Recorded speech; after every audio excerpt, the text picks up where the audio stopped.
Well, the wildness started today at about 8:30 with the last jobs report before the election, adding 161,000 jobs, missing expectations of 175,000.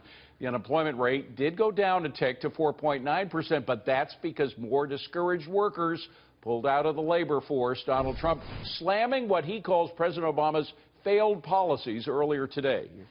These numbers are an absolute disaster. Labor force participation has fallen to its lowest level in nearly 40 years. That's what's happening. Nearly 1 in 4 people in their prime working years are not working.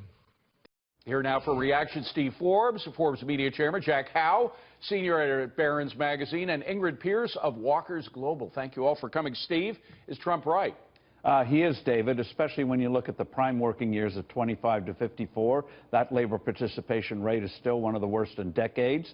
So even though the compensation went up a little bit, you look at business investment, you look at new business creations, you look at the really backup in the credit markets for loans to small and new businesses, not good. Yeah, and Ingrid, look at the market. I mean, this is historical. 1980, my God, that's the year that Ronald Reagan was elected. That's the last time we had 9 straight down days. There was a time, by the way, Ingrid, when the market was okay with a so-so jobs report because they thought, well, at least that means the Fed won't be raising rates, but not today. Not today, and it's been down for such a long time, as you said. Only know what we're going to see next. I think the answer on the jobs report is it's not a particularly strong result, pretty fair to middling and very temperate, so I don't think that's going to give anybody any excitement either. The wage uptick is probably a little bit positive, but doesn't bode well for what the next phase of this election. Jack, one positive news, hourly earnings are up a little bit, but so is insurance. So you get a little more money in your paycheck, but then you got to pay it out in insurance because of Obamacare. Yeah, I thought the report was pretty good.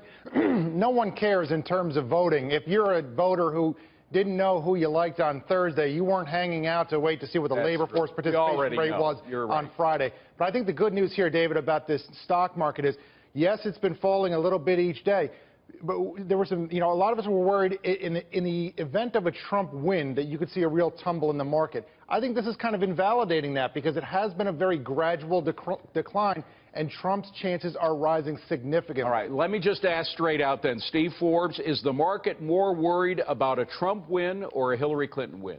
Short-term, Trump. Long-term, he's got the better tax plan than she does by a country mile. Ingrid, what about the world? The world is looking at what's happening. Of course, this happened before. They were very dubious about Ronald Reagan before he had a track record as president. So it's happened before. But does the world think that America's gone nuts?